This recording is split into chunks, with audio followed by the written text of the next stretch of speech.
What's up, Ragin Nation? How's it going? This is Alex. You watching a Ragin Ronin review. I got a review for you. Last Friday, I watched Interstellar, and Interstellar is the latest film from director Christopher Nolan. Christopher Nolan is, of course, the director responsible for films like Inception and the Dark Knight trilogy.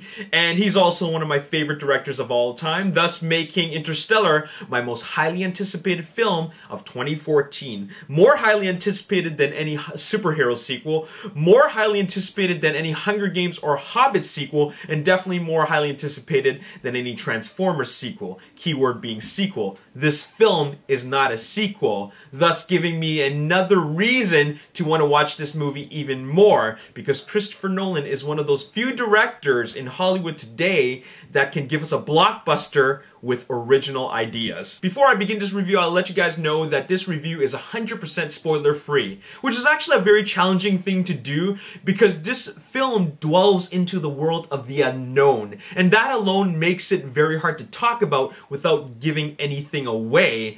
And it's almost like you can't even review this film without getting into specifics, but I'll do my best to avoid spoilers as much as possible. The only expectations that I have for Interstellar is three things, and that is: one, it has a 72% rating at Rotten Tomatoes, thus making it Christopher Nolan's lowest rated film to date.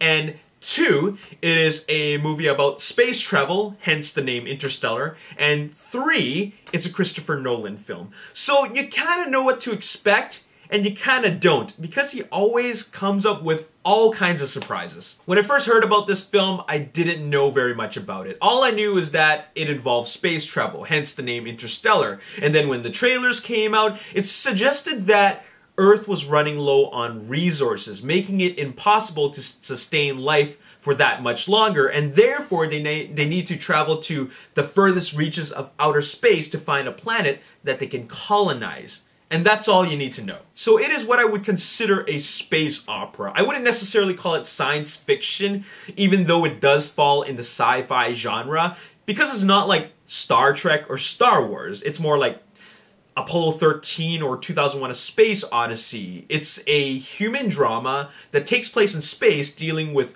very human issues. These are very real issues, and whether you call it fiction or not, it's still an issue that we could be dealing with in the near or distant future. So that in itself connects the audience with the story. From that premise alone, you have my attention. Now let's talk about the actors and the performances. The film stars Matthew McConaughey, Jessica Chastain, Anne Hathaway, Michael Caine, Mackenzie Foy, and John Lithgow. So right away, we have a solid cast. I mean, we're talking about a group of talented actors who in the past have been acknowledged by the Academy. I haven't seen too many of Matthew McConaughey's films, but he's a really talented and believable actor, as proven in this film. I also think that this is Anne Hathaway's best performance to date. Michael Caine is a Christopher Nolan regular, and he's always a delight to watch. He puts on a great performance, and the believability in his performance definitely comes with his experience. There's also Jessica Chastain, who is easily becoming one of my favorite actresses working in Hollywood today, and even though she is a supporting character in this film, her performance as a supporting character is equally as fantastic as her performance in Zero Dark 30. And then even the young actors like Mackenzie Foy put on a believable performance, which shows that a director like Christopher Nolan is not only a great storyteller and great visual storyteller, but he's a great director who brings out the best performances in his actors. Now let's talk about the man himself, the director and the direction of this film. I think that Christopher Nolan is the perfect director for a film like Interstellar. Now, the only other director that I can picture directing Interstellar would be Steven Spielberg, which is actually very interesting because, as a matter of fact, Steven Spielberg was the original director attached to direct Interstellar before Christopher Nolan was brought on board. Now, with Christopher Nolan directing, he brings his own brand of storytelling into the mix. Christopher Nolan is a very unique storyteller. He's the type of director that intelligent film enthusiasts love. He makes films for smart audiences. And for a film like Interstellar, we needed the intelligent vision of Christopher Nolan. One of the great things about Interstellar is Christopher Nolan's attention to detail. Remember when Inception came out? They literally covered every aspect about everything they knew about dreams. It's like they sat around a table and they said, okay guys, what do we know about dreams? Let's write it all down. This is how it feels with Interstellar. It's like Christopher Nolan sat down with his writer, Jonathan Nolan, who is also his brother, and producer Emma Thompson, who is also his wife, and a bunch of smart people, like astrophysicists, scientists, astronomers, astrologists, meteorologists, and physiotherapists, and they said, okay guys, what do we know about interstellar space travel? Let's write it all down. And they talked about it all day and all night, and they talked about what is impossible and what is possible, and they put all that stuff into the script. And it also helps that they have Kip Thorne, who is a theoretical physicist, serving as an executive producer for the film, because they told themselves that if they're going to make this film, they're going to make it as realistic as possible. So that's why they have Kip Thorne on board, who is probably one of the most smartest people on the planet, who happens to know everything there is to know about black holes and wormholes and a whole lot more. But it's all theory. It's all theoretical and theorized through mathematical equations. I mean, nobody's actually physically been through a wormhole or a black hole, so it's still unknown to us. So if they're going to be presenting something realistic to the audience, they're going to give us the most accurate representation of what these portals would look like along with these alien planets. Now, just like Inception, Interstellar does come with its fair share of very cryptic dialogue. Now, what I mean by that is that when audiences came out of the theaters after watching Inception, they talked about how confusing the dialogue was, mainly because the concept of creating dreams was a real piece of work. Now with Interstellar, it's more or less the same sort of thing, except they're talking about mathematical equations and theories in quantum physics.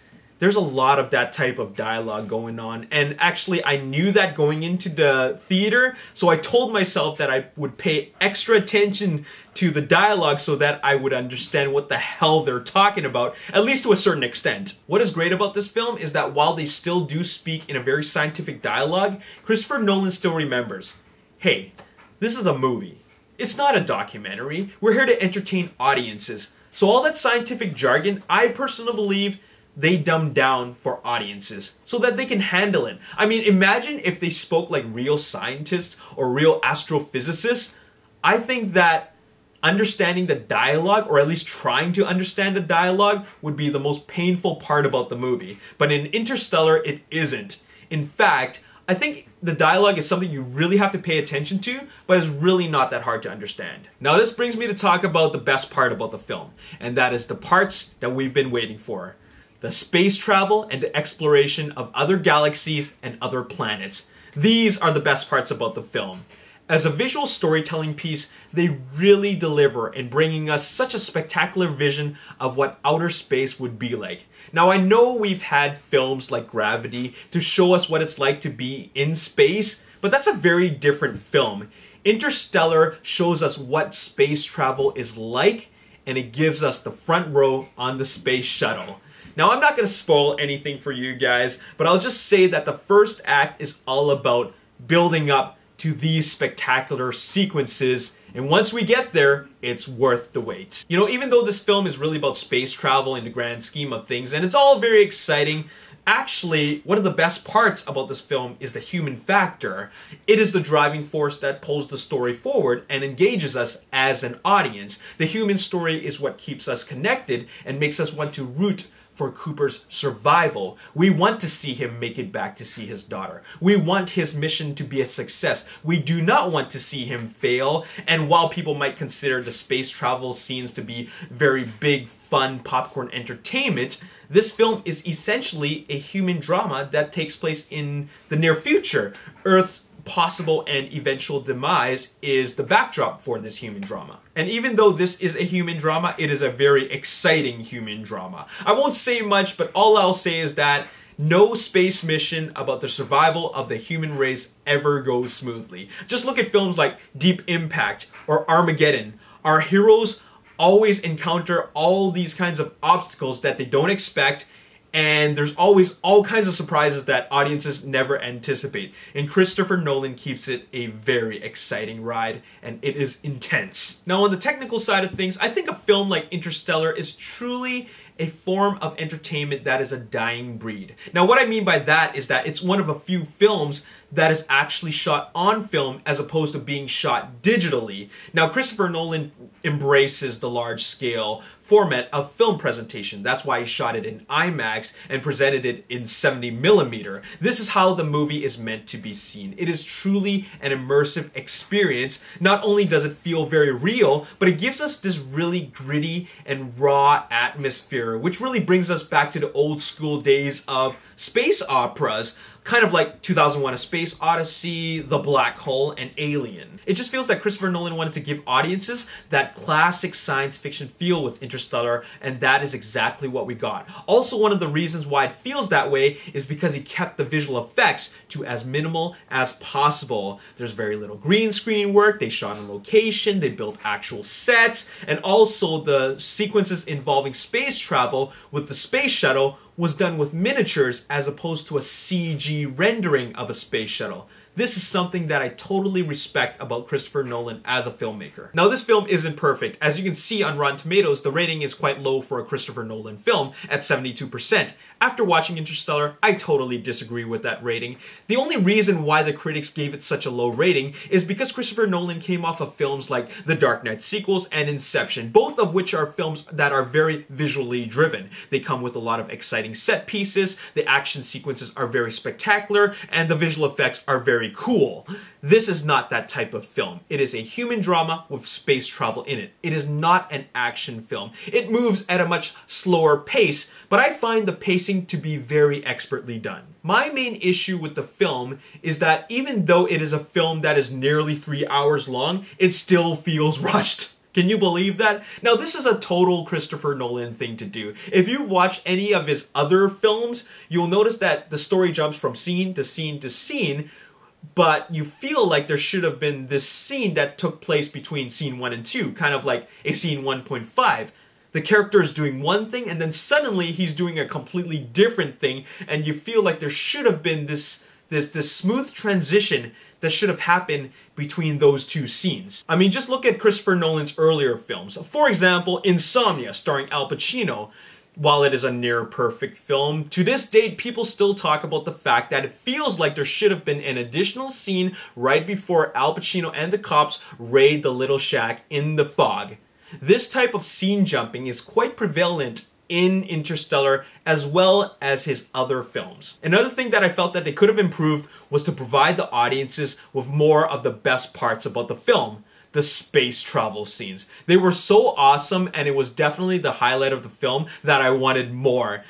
I think that they provided the right amount to keep me feeling content, but I just wanted more. They were so awesome. Another thing that I felt that they could have improved about the film was the audio and the dialogue. There was just some moments where it felt like they were mumbling and I couldn't really hear what they were saying. They were speaking some dialogue and then I'm saying to myself, like, what? I couldn't hear what they were saying. And another thing about the audio was that the music was loud. I mean, it was really, really loud. Hans Zimmer's score was absolutely superb. It was fantastic. But they kind of crank it up too loud that it drowns out the dialogue. Now, this doesn't really affect my overall score of the film. It's just some little minor things that I felt that they could improve. Anyways, I absolutely love this film. It's a film that I'm going to be watching again, in IMAX of course, and I think all of Christopher Nolan's films are great. They're all fantastic and all deserve very high scores. Interstellar was great. It's just not his best film, but it's definitely one of my top films of 2014. 9 out of 10. Now, I just gave you my spoiler-free review. Stay tuned for my spoiler-filled talkback where I discuss some very specific spoilery details about Interstellar. I'm going to talk about things that I specifically liked about the film. I'm also going to talk about specific things that I didn't like about the film. And I'm also going to present a couple of questions that I have about Interstellar. As always, if you enjoyed this video, hit the like button, subscribe to the YouTube channel, like me on Facebook, The Ragin Nation. Also follow me on Twitter, @RaginNation. My name is Alex Yu. Thanks for watching. I'll see you next time. Peace. Be in Sinister Six when they decide to make that film. The only thing is that it's not going to be played by Andrew Garfield, okay? It's not in this contract.